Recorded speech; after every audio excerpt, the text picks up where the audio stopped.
mbokk yi xaritu internet yi asalaamaaleykum ñu ngi leen di nuyu di leen jaajëfal bu baax a baax ci teewlu bi saa su ne ngeen ànd ak ñun fii ci Dakaractu tey nag mbokk dañoo génn def benn doxantu bu ndaw daal di seet si nag benn ténor fii ci Sacré-Cœur bu ñu nee nag Sacré-Cœur seen xel war a dem ci kooku di Grand Omar Pène le leader du Super Diamono nekk nag ndaanaan bu mag macha allah kooku di Omar Baye Pène plus de 30 ans de musique de recherche et d'expérience macha allah tey nag moom la ñu seet si fii si Sacré-Cœur ñu am mbégte loolu vraiment ci accueil bi Grand Pène salaamaaleykum ñu ngi lay nuyu. maaleykum salaam maa ngi lay fay di nuyu ñi lay seetaan ak ñi lay déglu si Dakaractu di leen yàgg suivre itam si liggéey bu am solo bi ngeen di def. jërëjëf. donc voilà di leen ñaanal encore ngeen progresser bu baax a baax. merci ñu ngi lay jaajëfal vraiment ci li ñuy accueillir fii ci Sacré-Cœur. alors Grand Pène dañ lay monde musical bi laay wax namoon nañ la ñu ngi lay laajte waaw góoru baax na ci loo nekk. maa ngi ci liggéey bi comme ni ma ko yàgg di defe donc di suivre suma programme normal di animer ay soirée ak suma groupe donc voilà di ko def comme toujours comme d'habitude ni ma ko doon defee pendant 40 ans yi nga xam ni def naa ko ci musique amaana nag xëy na su ma yëngu ci média yi bariwul trop noonu. dëgg la. mais maa ngi suivre suma programme tranquillement maanaam xëy na comme d'habitude voilà. d'accord alors Grand Pène suñu génération bi bëggoon nañ xam aussi fan la Super Diamono sokkeekoo. waaw Super Diamono. ci gàttal waaw. ñu ngi ko sos 1974 ak ñoom Grand Baylo Diagne nga xam ne bii moom dugal ci musique ak ñoom basse ñoom Baye Diagne et autres parce que mi ngi nekkoon cadre orchestra ñoom ci lañu nekkoon am ñeneen ñoo xam ne ñu nekkoon tropical jazz bu Madi Konaté mais dañuy jékki-jékki ñoom ñu amoon beneen gis-gis ci musique maanaam bëgg a gën a dugg ci li nga xam ne moom moo ñu gën a jege ci sunu identité culturelle maanaam folklore lañ doon wax à cette époque là donc voilà foofu lu Super Diamono soso mais man date référence bi nga xam ne bi moom laay jël mooy première soirée bi nga xam ne bi animé nañ ko 31 décembre le 1975 relais route de Ouakam mu nekkoon soirée Croix-Rouge. moo nekkoon première soirée Super Diamono bu Super Diamono joué bon avant cela am na benn disque bu ñu njëkk a def benn 33 tours en fait donc loolu moo indi woon départ bi nga xam ne bi Super Diamono amoon na répertoire bu ko mën a permettre mu mën a animer soirée donc man su may jël date référence 31 décembre 75 si ngay référé moom laay référé wu parce que en fait moom mooy première soirée après soirée boobu yow lan nga ressentir ci seen première soirée après première soirée bi naka la demee en tant que Super Diamono tëgg benn première après comment ça s'est passé. bon boobu fekkoon pratiquement ñi nga xam ne ñuy ñëw ñu feete woon mag mais man bi si gënoon nekk xale. à cette époque là amoon nañu habitude jouer parce que ñii cadre orchestral lañ nekkoon orchestre bu existé woon la bu Cheikh Diagne. ñi nekkoon tropical jazz bu Madi Konaté donc amoon nañu habitude di jouer en fait. donc et puis ñoom ñoo ñu fekk woon mag bu baax a baax en fait man boobu xëy na peut-être ay 17 ans la amoon. xale maa ngi doon nekk gone si orchestre bi donc maa ngi doon dal. donc di jàng. mais di jàng en même temps pas jàng école. mais jàng di soog a voilà mu ngoog. donc à la limite je crois que problème bi loolu pour man beneen départ la woon. beneen départ la woon parce que en fait ñi ma entouré woon wax dëgg yàlla amoon nañu seen xam-xam màccoon na trop ci affaire musique notamment Adama Faye nga xam ne bii moom moo nekkoon di jouer clavier yi. ak maanaam da nga entouré woon ay grand ñoo la. waaw ay grand ñoo ma entouré woon donc maa si gënoon nekk gone mais disons que maa ngi doon jàng daal maanaam. Afsud a été créé en quelle année? 1989 ñoom Ousmane Faye mi nekk sama manager aujourd'hui ñoom ñoo ko créé génération ñoom Ousmane la woon donc ñoom ñoo doon déglu Super Jamono doon def ay débat encore une fois di def ay nuit blanche di teg ay cassette Super Jamono di disséquer comment dirais-je li Omar Pène di way parce que quand même daf leen intéressé woon parce que li nga xam ne lii moom la woon en fait ñoom dañ si gisoon seen bopp alors gis seen bopp boobu moo taxoon ñu yeewu benn bés ne ñoom dañuy former AFSUD Amicale des fans du Super Jamono donc foofu la sosoo ba fii may wax ak yow ñu jël ko jox ko beneen génération parce que fat AFSUD génération la quoi et chaque fois ay jeunes ñoo ci nekk ñoo nekk ci biir donc mu nekk kuréel gu am solo boo xam ne ba tey mi ngi am ampleur bi mu amoon mi ngi taxaw ba tey ba tey la ñi ngi def seen ba léegi ñu ngi def seen ay activités et tout notamment seen soirée annuelle semaine culturelle sax laay mën a wax boo xam ne dañ def exposition photo di def ay don de sang di def ay activités yoo xam ne sur le plan social aussi donc je crois que kuréel gu am solo la parce que non seulement ay jeunes lañu mais ay jeunes yu gëm seen réew itam c'est des patriotes ñoo xam ne ñi vraiment fonk nañu seen réew et duñu participer ci loo xam ne li mën a jëmale seen réew kanam des jeunes enfants très utiles encore une fois par exemple ils refusent de s'embarquer dans des embarcations de fortune pour aller rallier l'Eldorado entre guillemets comme ni ma ko wooyee donc xale yi mën nañu toog seen réew am fi seen dignité am fi seen à part côté musical bi comme ni nga ko waxee dañuy yëngatu ci social bi. waaw ñun dañuy yëngatu ci social bi bu baax a baax amaana la xëy na amul duñ ko médiatiser comme les autres comme certains le font mais en tout cas ils le font d'une façon très très discrète mais très efficace aussi. Très efficace. Alors Omar Baye Pène bëggoon nga wax ju naka la kooku di feu Moussa Ngom ak ki nga xamante ne rek mooy grand Isolo Ismaïla Lo naka la ñuy intégré Super Jamono. waaw Ismaïla moo njëkk a ñëw Moussa Ngom Ismaïla Lo ñi nga xamante Gambie alors bi ñu nekkee Gambie la woon parce que ñun xam nga Super Jamono am na benn moment ñu génnoon Dakar dem dans les régions. dem fii Kaolack dem Gambie dem Casamance alors moom ki nga xam ne kii moo ñu dëkkaloon mooy ñu yóbbu woon foofu Gambie daf ko indi woon pour mu animer benn concert. D'accord. alors comme moom la woon rek l'homme orchestre encore une fois moom ak harmonicam ak guitare am alors jour boobu ñu ngi doon jouer benn place bu ñuy wax cinéma Odéon alors bi mu yéegee di jouer prestation alors après si le musicien Super Jamono yi yéeg accompagné ko donc làpp moo njëkk yéeg après Bob Sène ñëw ainsi de suite donc alors mu nekk affaire boo xam ne bi vraiment sur le champ nekkoon na benn jam session boo xam ne bi vraiment bu am solo encore une fois vraiment c'était extraordinaire et puis moom je pense que loolu moo nekkoon la première fois sax mu joué bon après si le baylo ne ma mais booy bi il est vraiment intéressant est-ce que buñ ko jëloon Super Jamono vraiment mu ñëw bokk si li nga xam ne moom la ñuy defar dina si baax ma ne ko waaw dina si baax alors biñ ko proposé dafa ne moom il faut mu dellu Rufisque dem tàggu ay parents parce que en fait moom dafa ñëwoon pour animer benn concert. mi ngi gënoon nekk xale aussi mi ngi gënoon nekk xale quoi vraiment. bon donc après si la demee ñibbisi Sénégal du mooy bàyyi ñu Gambie. bon après nag xam naa bi mu demee waxtaan ak ay parents ainsi de suite bi ñu ko libéré si la ñu fekk si encore une fois. donc loolu moo indi. intégration Super Ismaïla Lo au Super Jamono. pendant 5 ans déjà mu nekk fa.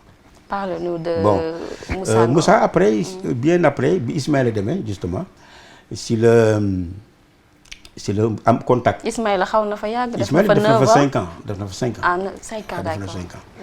donc après si la contact Moussa am en fait bon Moussa si Bob Sène la ñu jaarale. itam bon ñu expliquer mais vraiment comme xamante woon nañu. xamante nañu Gambie parce que ñun liñ daan dem Gambie bari na donc comme dëkkoon nañ fa itam.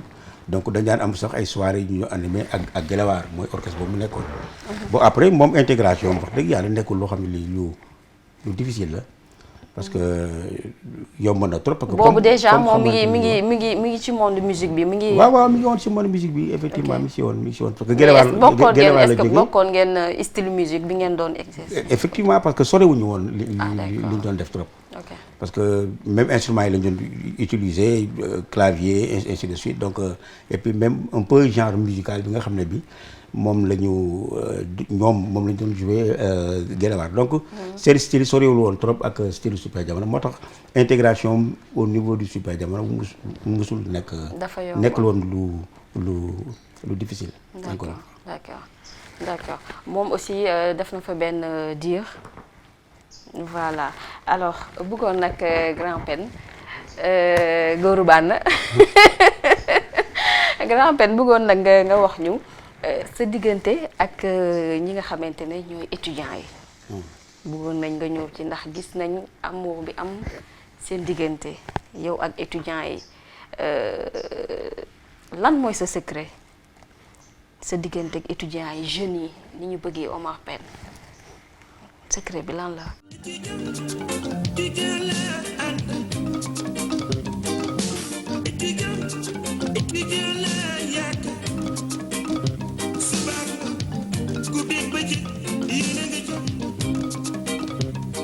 écoute je crois que suma diggante ak étudiants yi mooy déjà amour bi ma am bi ma nekkee xale bu tuuti doon dem université. parce que son papa fa doon liggéey si bibliothèque bi. alors man maa ngi doon jàng école primaire bu nekk Fann donc su ma wàccaan université laay ñëw si bibliothèque bi donc foofu la laa yendu ba son papa wàcc ñu ànd ji bi. mais donc dama fa daan yendu li ma fa daan yendu su laa daan am contact ak étudiants yi nga xam ne dañ daan ñëw di ñëw bibliothèque encore une fois di fa jàng. alors donc li ma doon remarqué à cette époque là mooy silence bi nga xam ne moo doon am bibliothèque bi ko su gis yaa ngi concentré wu si li ngay def mais si silence boo xam ne bi c'est extraordinaire c'est-à-dire que mën nañu bari lu ñu bari doo dégg bruit. alors donc foofu laa commencé am contact ak ñoom man maa ngi doon wax naan man sincèrement bëgg naa bés bu ma màggee ma tamit ma. ñëw alors demoon naa sax ba finalement ñi nekkoon xaw ma banque du livre lañ koy woowee xaw ma. en fait dañ ma daan yónni Petit Pen lañ ma daan woowee boo déposé benn demande buñ ma ko joxee man mën naa di xam ban secteur la ñuy koy jëlee ma dem jëli livre bi indi ko.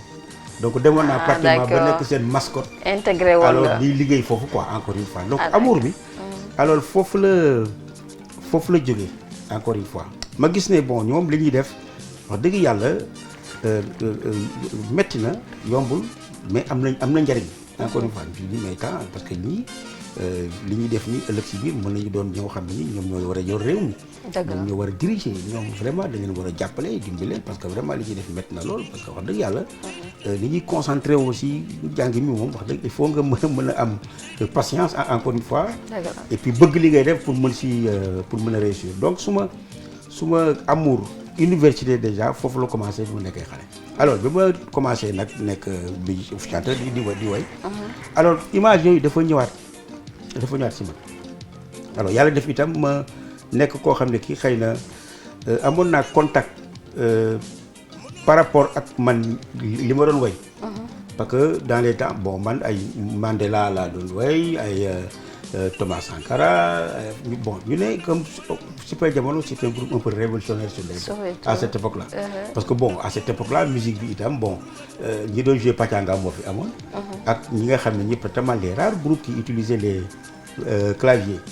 ñun pratiquement dans les temps xëy na peut-être musique anglo-saxonne moo ñu gënoon inspiré voilà.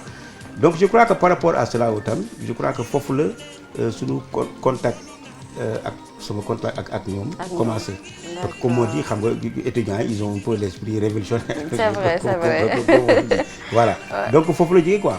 Après nag quand même ñu may woo pour ma leen di animer ay concert ay sorties de promotion ay soirées donc daje naa fa ak ay génération yu bare notamment suñu actuel président sax si la bokk. waaw ci biir loolu sax comme ni nga ko waxee actuel président. gis nañu aussi suñu président bi muy dem foofu sax dafa dem jëli Omar Pène ànd ak moom. am na lu amour bu am sa diggante yow ak étudiants yi. waaw parce que déjà àndoon ngeen fa benn sortie ak monsieur le président de la République. dama leen dédié benn morceau encore une fois et puis dédié morceau ay Cheikh Anta Diop donc voilà quoi donc vraiment daal maa ngi si seen biir.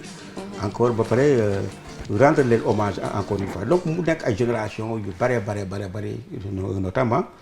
donc voilà je crois que itam loolu moo tax bi fa président bi demee ma invité ma ñëw ñu fàttaliku ay année yoo xam ni xëy na moom mu ngi nekkoon ci biir campus bi animé naa leen ay concert ay soirées yu bëri notamment ba mu wax ko sax ne Omar Pène passage mi may fàttaliku nos shows de soirée à la salle Soweto donc ce qui veut dire que relation yu yàgg la si diggante bi te ba léegi mu ngi continuer loolu moo continuer voilà. loolu moo continuer alors bi ngay woy Soweto contexte bi moo taxoon wala Omar Pène dafa engagé. waaw mais lu ma yëgoon la parce que je crois que à cette époque là maa ngi fàttaliku lu bari ma doon laaj xamee kan mooy Nelson Mandela. donc je veux dire que c'était amul woon ampleur. bi amoon mais comme li ma la expliqué man dama mës a gëstu si loo xam ne li xëy na peut-être mës a nekk panafricaniste mu nekkee xale ba léegi et je le revendique d'ailleurs. donc ce qui fait que suma recherche yu bari dama ko tegoon si li nga xam ne lii moom mooy Afrique li nga xam ne ñii ñoom la ñu noot ak li nga xam ne lii moom moo mën a dëggal suñu continent kanam.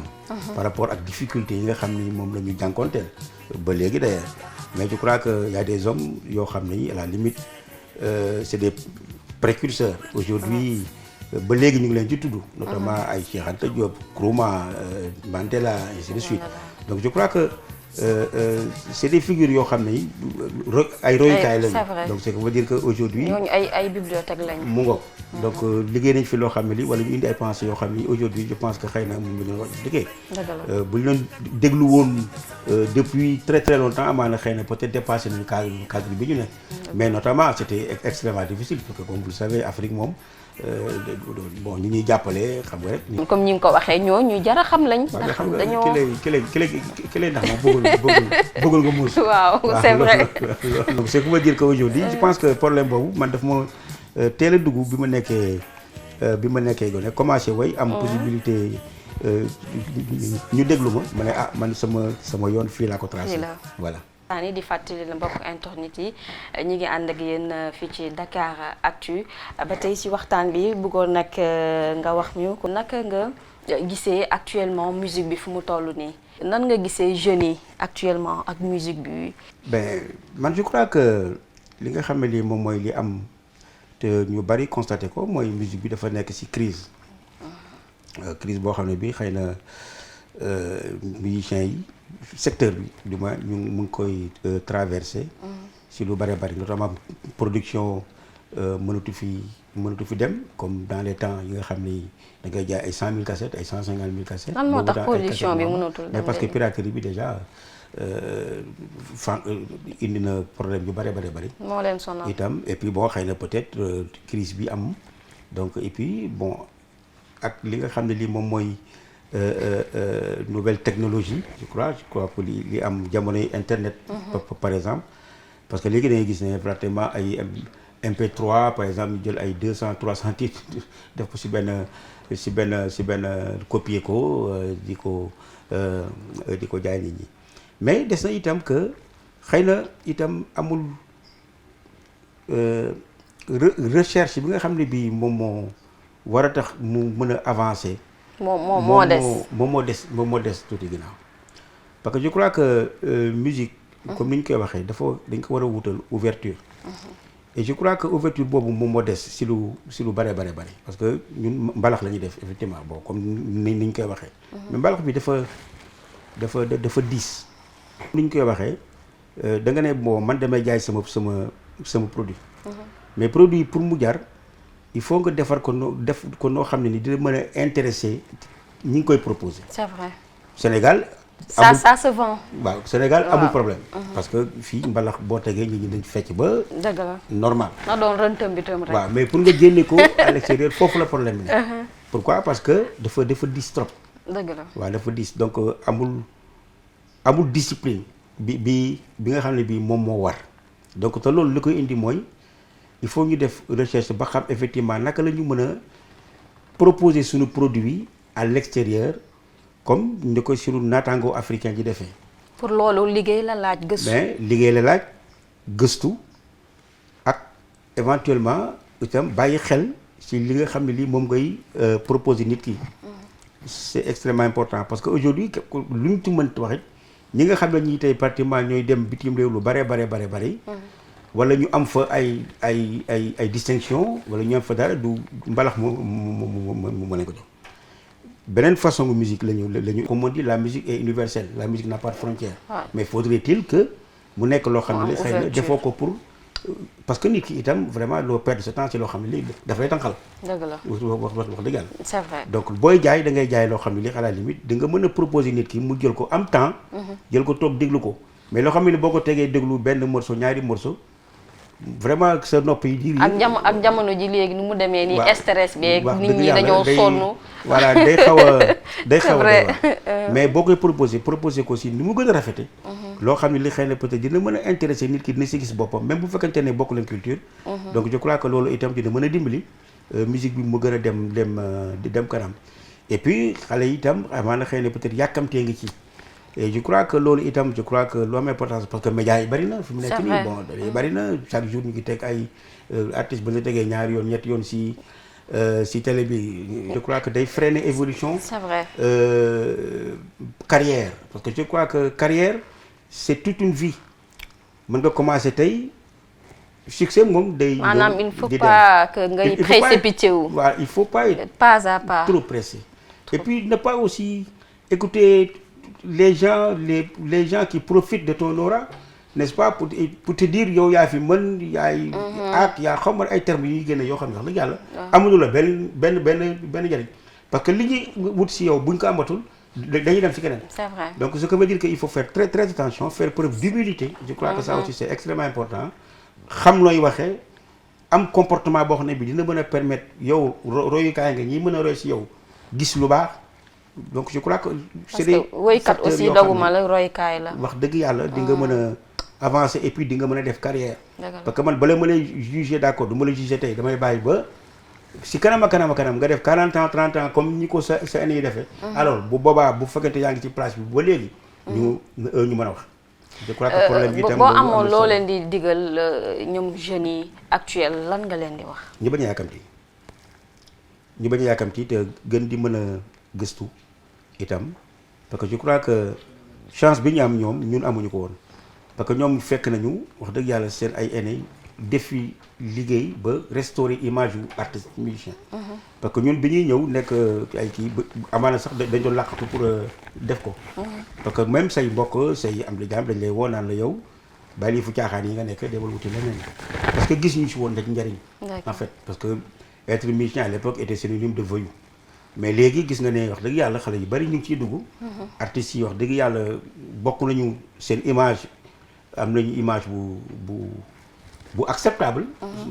si société bi nekk nañu ñoo xam ne ñi compté nañu parce que ñu ngi am dara.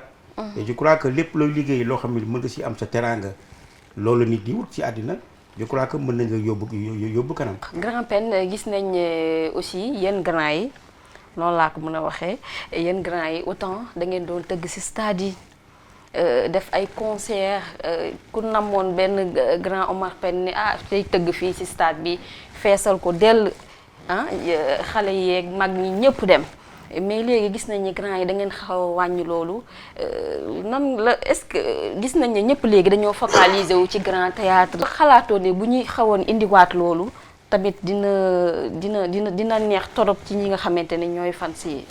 waaw je crois que xam nga jamono comme on dit dafay dox bon grand théâtre espace bu neex a jouer musique la itam espace bu bees la parce que amu fi woon Sorano moo fi nekkoon. mais grand théâtre am na loo xam ne li vraiment am na ko mais itam je crois que am si loo xam ne lii xëy na aussi li ngay dem extérieur bari na. itam parce que yaa ngi participer si festival yi. été yu bari xëy na ñu bari duñ fi nekk dañuy dem ay tournée ñu ngi dem mën a seen talent di génne ay album sur le plan international dugg si monde world music ay yeneen concept yu bees yoo xam ne intégré nañ ko mu may leen ay ouverture yoo xam ne xëy na peut-être ñu ngi dem pour gën a mën a présenter seen musique présenter suñu culture bokk si ñi nga xam ne ñoom ñooy suñu naataangoo yi nekk Afrique notamment parce que yàlla am na bu demee Côte d'Ivoire par exemple avec Alpha Blondy nga dem Mali yaa Salif Keita ainsi de suite yàlla dafa def ne xëy na dañuy daje si ay festival yu mag a mag yoo xam ne yi yu am solo la itam parce que je crois que foofu nga mën a indee c'est li nga liggéey maanaam parce que boo defee album sur le plan international je crois que foofu nga ko mën a si festival yi nga mën a dem pour ñu gën la mën a ràññee pour ñu gën a nga mën a jaay sa bopp itam et je crois que itam producteurs yi nga xam ne ñoom ngay signé ay contrat ñoom ñooy bëgg nga dem ci loolu mais teewul ne itam xëy na yaa ngi animé ay soirée fii yaa ngi def ay concert mais dematul comme ni mu doon demee dans les temps je crois que léegi xëy na peut-être calendrier yi moom moo xaw a chargé de telle manière que xëy na peut-être moo tax loolu itam wàññeeku mais je pense que boo gisee itam loolu xaw a wàññeeku fi mu nekk nii xëy na peut-être charge yaa ngi si ak moyens yi nga xam ne moom ngay développer pour gën ko mën a def et puis y a de moins en moins de promoteurs yoo xam ne xëy na peut-être ñoom ñooy organiser genre manifestation yooyu. parce que léegi je crois que boo nee stade bu amul football lamb la fa ñu def. waaw c'est sûr c'est sûr donc jamono dox na ba nga xam ne bii léegi am na yeneen yoo xam ne ñoo tegu ci. léegi daal bàyyi ngeen ko waa lamb jeeg ñu bàyyi ko waa lamb jeeg. loolu lay nuru ñu dem lamb feneen. Grand Pène yaa ngi tëgg ay soirée ay ñaata yoon ci semaine bi naka lay demee. mais écoute ça dépend leen di am ay contrat nga génn dem dans les régions ou bien am na place yu bari yu nekk si biir Dakar yoo xam ne mën nga fa jouer acoustique léeg-léeg am na place yoo xam ne mën nga fa jouer ak sa groupe normal donc mais yaa ngi yëngu am na ay anniversaire yooyu def ak fans club yi ñoo xam ne chaque année day lañ koy def bon itam donc yaa ngi vraiment yëngu comme ni ma ko waxee rek dès l'entame de notre entretien je crois que ñu ngi ci mais waaw d'une façon très discrète itam je crois. yaa ngi def ay sorties aussi côté international bi. waaw sur le plan international je crois que itam am nañu ay concert yu bari ñuy def ci festival yi. bon man nag amoon naa gàllankoor pendant 1 an et demi moom moo taxoon ma xawoon jël retrait à cause de ma maladie donc moo taxoon ma xawoon arrêté tuuti parce que bon je crois que lépp looy def itam wër-gu-yaram ànd na ci donc xawoon na ma bloqué tuuti mais itam sant yàlla bu baax parce que maa ngi reprendre suma ay activité ba nga xam ne itam léegi delloo si waat naa buum ca mboy buum si nekk nii li gën a mën a nekk suma activité présentement nii ma wax yow mooy suma album international parce que yaa ngi waajal album international ki ma signé woon contrat dama signé woon pour 3 albums alors bi ma defee Ndam ak Ndaayaan mu des benn alors yàlla def ma feebar si diggante bi pendant 1 an et quelque ma kii ko mais loolu la ñu Ndaayaan du mosoo ko woon Ndaayaan du album bu nga génne woon mosul génn si Ndaayaan moom mooy Ndam ak Ndaayaan mais kooku nit ñi dañuy wax acoustique world music si domaine boobu lañ ko lañ ko dugal si boobu créneau la nekk. maanaam da nga dem ci beneen. waaw dem si beneen style. dem si beneen style def ñu ko mbalax comme ni ñu koy defee ñun fii mais def ko musique bu gën a ubbeeku. boo xam ne bii xëy na ñi nga xam ne sax ñoom laa ko joué duñu pratiquement 3/4 yëpp duñu ay sénégalais. donc mais permettre na ma itam vraiment ma ubbi yeneen bunt. permettre na ma itam ma def ay festival yu mag a mag a mag def presque tour du monde donc je crois que loolu itam lu am solo la parce que day wane rek ne am nañu possibilité yoo xam ne ni bon peut-être bu ñu amee occasion bi bu ñu ko mayee mën nañu def comme suñu moroom africain yi di def je crois que ça aussi c'est important parce que Sénégal la ñu dëkk. Identité culturelle am moom la ñuy défendre je crois que et puis loolu la ñuy présenter pour mën a war rek ne mën nañu bokk foo ñu yóbbu ñu mën fa nekk mën fa wane suñu bopp itam. je crois que ça aussi loolu mooy artiste plein aussi. comme ni nga ko waxee artiste da ngay am ouverture maanaam képp ku nekk ci àdduna bi aussi mën la déglu. daal di ci bégee jëlee ci dara même bu déggul sa langue aussi. comme ni nga ko waxee c'est important. Grand Omar Pène bëggoon naa ñu ñëw tuuti ci actualité politique juste une parenthèse.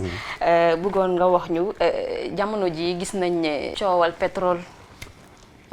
gis nañ ne opposition bi ñi ngi marche xuloo bi xeexoo bi ŋaayoo bi naka nga jàngatee loolu en tant que artiste musicien yow noo ko gisee sa jàpp. waaw ni ma ko gisee mooy déjà bu amul opposition amul démocratie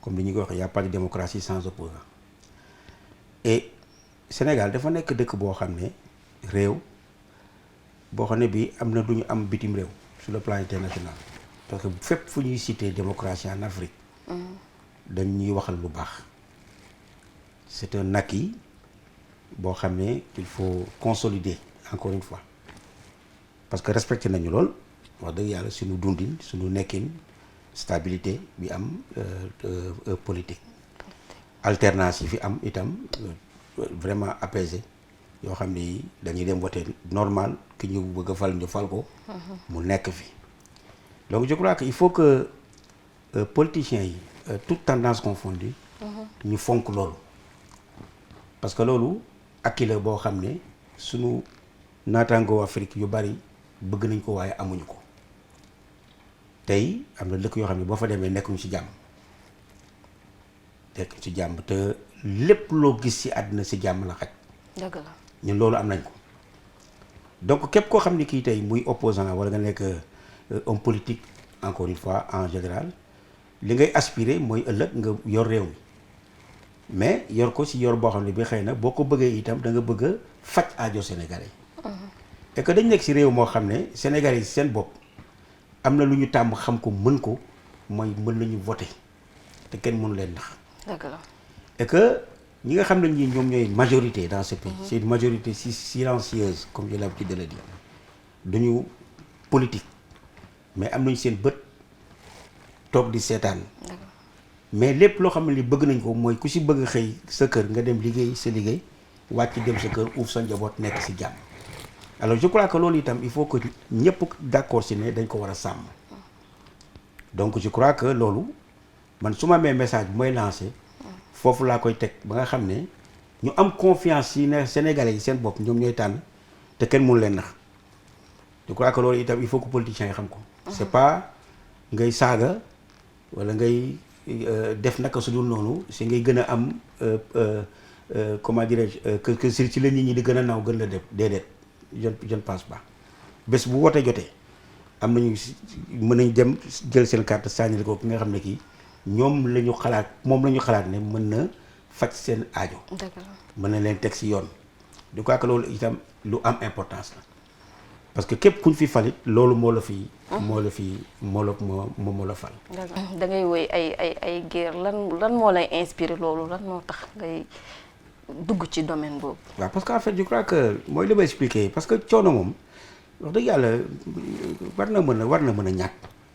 parce que am na ñoo xam ne ñi fii ñuy toog nii di wax bomb yaa ngi dal ci seen kaw ñooñu nekkuñu amuñu jàmm.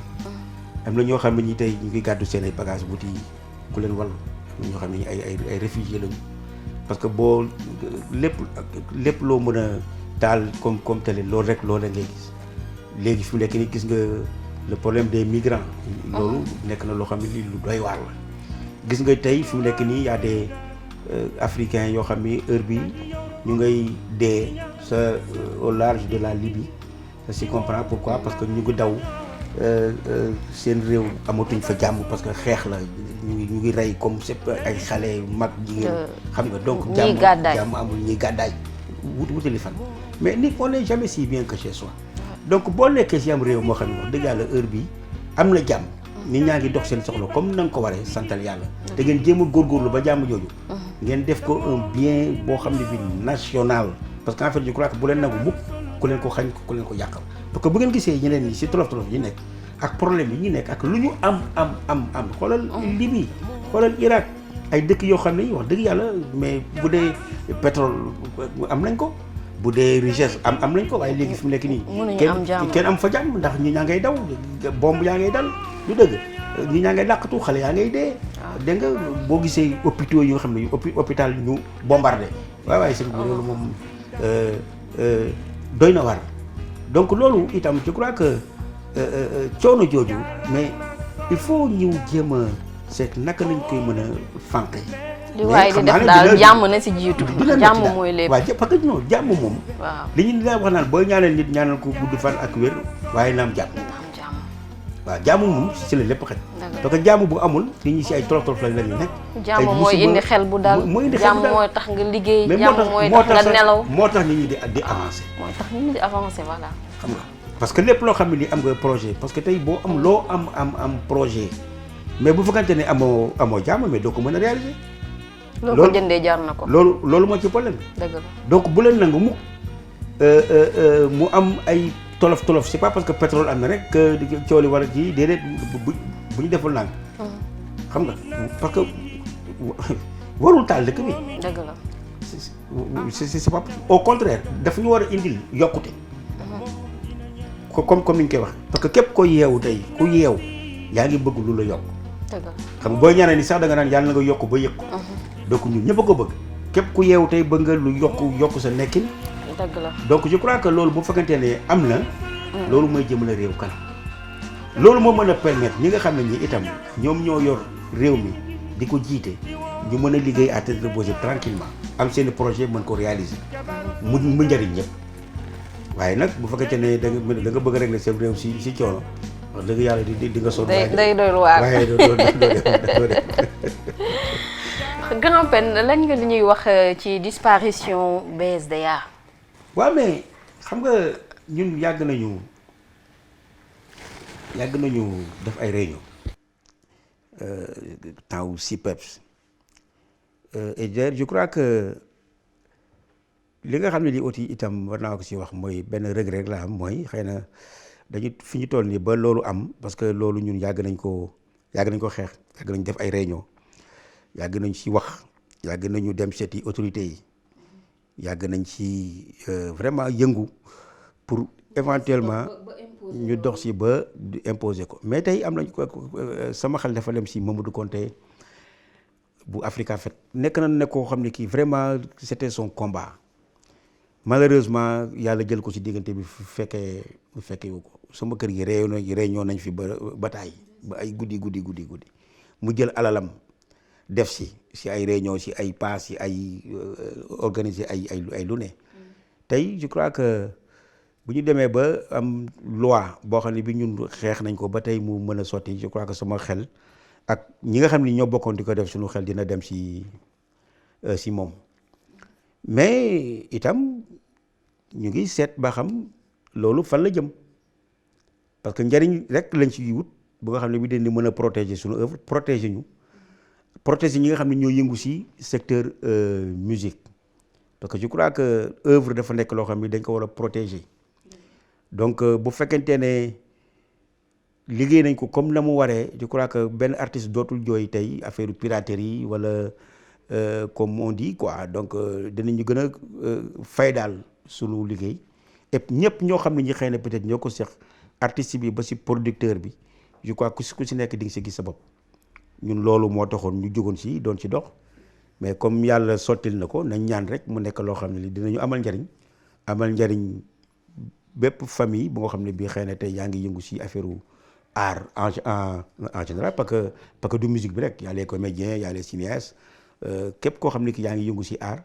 je crois que loolu mën a nekk. mais léegi xaw na tane tuuti artistes yi ñi ngi xaw a am dara foofu tuuti. waaw mais fi mu nekk nii yëngoogul de. donc nag je crois que à ses débuts ñu fi nekk ñu ngi installé donc je crois que normalement en tout cas man am naa si njort bu rafet parce que déjà li mu si jot a dégg dal na xel. pour le moment mais nañu seet ba xam fan lañ jëm ba xam. yàlla baax na. yàlla baax na. Grand Pène ana bànn ak neem yu neex yi. mais mi ngi fi mi ngi fi. waaw mi ngi fi lay wax dëgg. Grand kan mooy Ablaye Ndiaye. Ablaye Ndiaye sama xarit yi ñoo doon wooyee Ablaye Ndiaye alors Massata Diallo mooy Diallo Jëri ki may faral di wooye noonu moom mu wooyee Ablaye Ndiaye donc mu nekk loo xam ne dañ ko doon kii ba mu law moo tax sax ma ne xëy na bu ma toogee sax boo ma ne Ablaye Ndiaye dinaa la wuyu.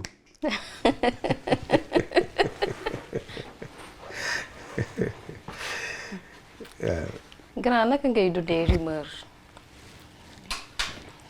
yi fii ci Sénégal ndax des fois nga toog dégg benn rumeur ñu wax dara ci Omar Pène wala dara naka ngay dundee loolu.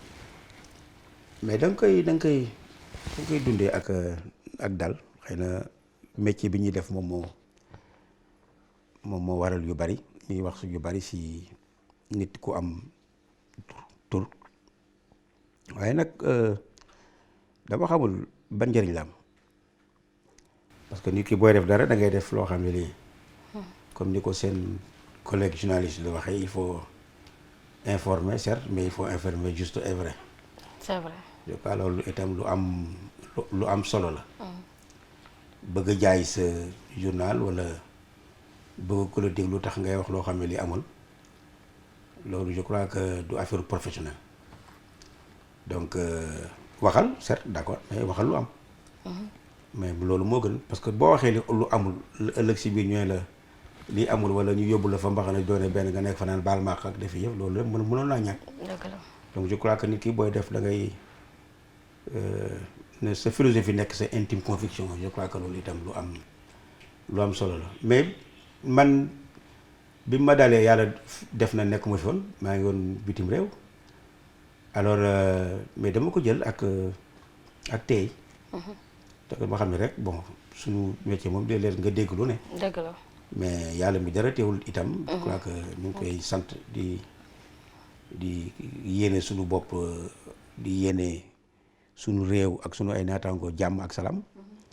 donc je crois que loolu moom wax dëgg yàlla amul benn solo bu ñu constaté que ne loolu amul rek xëy na peut-être ñu teg ko dem wuti leneen. dëgg la te loolu mooy li am. ñi nga xam ne ñoom lay xalaat nag mooy ñi nga dendal ñi la bëgg ñooñu ñoo si gën a sonn ndax période yooyu nekkoon ni am na ñoo xam ne ñu sonnoon nañ ci lool wax dëgg yàlla donc man ñooñu laa si gën a yërëm mais nag bi yàlla defee jàmm nga xam ne wax dëgg yàlla wane naa sama bopp wane leneen itam ñi ñu gis si leneen sant yàlla ni alhamdulilahi rabbil alamin donc day gën a yokk sa Pastef par rapport ak say soppe ak say àndandoo ak sa famille ak ñi nga xam ne ñooy sa dendandoo itam je crois que loolu itam lu am solo la mais da nga koy jël rek ak xel mu daal quoi. donc xam ne rek nit ñëpp yemuñu te am na ñoo xam ne ñi matuñu. dëgg la Grand Omar Pène lan mooy say projet ci lan ngay waajal. li may waajal mooy album bi nga xam ne bii moom mooy album international bi may def donc maa ngi koy def ak. suñu benn naataango des musiciens sénégalais sax mais Europe la nekk Hervé Sam VG Guitare donc war na ñëw fii ak ñetti fan ñu commencé liggéey bi ba nga xam ne bii war nañ. album bi pare na.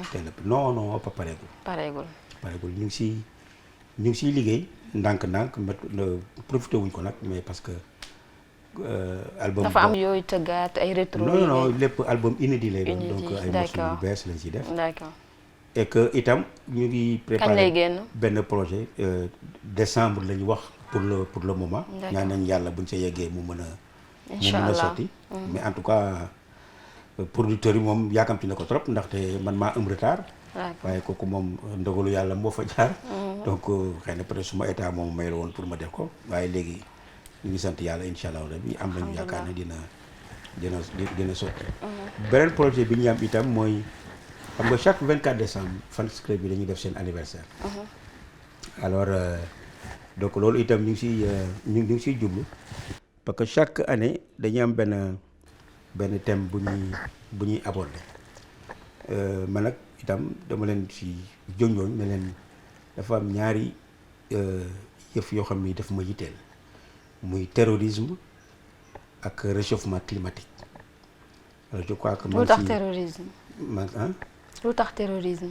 mais parce que dafa lëmbee àdduna itam ba pare jege nañu lool am na dëkk yoo xam ne vraiment bu ñu gëstoo gis leen ñu ngi si ay tolof te looloo koy indi donc pour ñu ñaax suñu bopp rek ak suñu ay suñu société ak suñu ay àndandoo. que ne wax dëgg yàlla buñ ne rek ñeneen ñi lay dal. ne ñu jël suñu matukaay boo xam ne bi xëy na peut-être ñu gën a mën a permettre ñu moytu ko. dëgg la ñu moytu ko parce que lépp lu indi musiba rek vaut mieux prévenir que guérir. c'est sûr c'est sûr. ce dernier mot. waaw mais je crois que li si am solo rek mooy li may wax rek di ñaan jàmm. rek parce que dafa am benn slogan. boo xam ne dafa attirer sama attention. muy yokkute. alors ma ne donc yokkute moom mooy li nga xam ne lii moom la ñu bëgg moom moo war ku ne. donc yàlla ñu yàlla teg ci yoonu yokkute ñëpp yokk lépp loo xam ne lii am na ci teraanga bu am Sénégal na ci Sénégalais yëpp profiter mu yokk seen nekkin. parce que am na tey ñoo xam ne ñii wax dëgg yàlla ñu ngi ci ay tolof am na ñoo xam ne tey ñu ngi tëdd mënuñu jóg. dëgg la am na ñoo xam ne tey ñu ngi am problème pour dem jàngi te école bi na nekk loo xam ne lii mu saafarewu am ñu régler ko une bonne fois pour toutes xale yi mën a jàngi à tête reposée ñiy jàngale itam mën a jàngale à tête reposée parce que je crois que c'est extrêmement important parce que am réew moom njàng moom bu fekkantee day soox dana xaw a doy waar. donc na nekk loo xam ne li mën na ubbeeku ñu jàng si dal ak mu nekk loo xam ne dina indi jàmm à tête reposée nga xam ne ñëpp mën nañ si profiter problème nag du mën a ñàkk parce que bëñ ak làmmiñ ñoo dëkk waaye nekk nañ si réew moo xam ne mi am na lu ñu yàlla may déjà donc je crois que loolu itam buñ ko xeeb parce que lu am solo la Sénégal la am na ñu baax ñu fi nekk si suñu suuf si ñoo xam ne ñu def nañ fi loo xam ne li xëy na bu ko yeneen réew amoon dinañu kontaan loolu akki la nañ ko jël nag mën a bañ nangu ku ñu boole ci suñu biir ñu bañ ku ñu jaxase ñu xam ne réew mi benn la ñu ñëpp ñoo ko bokk képp koo xam ne bii yaa ngi wut dara nga bëgg fi dara wala nga bëgg laaj réew mi ñu jox la ko da nga bëgg pour loo xam ne di nga faj aajo Sénégal yi je crois que loolu am importance la nañ ci farlu ñu sabablu rek suñu borom jàppale ñu lépp am ci dal ak jàmm ak salaam je crois que loolu moo ci ëpp solo. mais tamit ma leen di. émission bi jeex na. merci beaucoup. pour remercier leen encore une fois parce que liggéey bi ngeen def am na solo lool je crois que loolu itam je crois que li gën a yokk seen corporation ci la bokk li nga xam ne lii moom mooy. tax nit ñi xam lu bare ci nit ki itam je crois que li ngeen ci contribuer ànd ak dal ci ay questions yu am solo. ñu ngi lay jaajëfal bu baax a baax.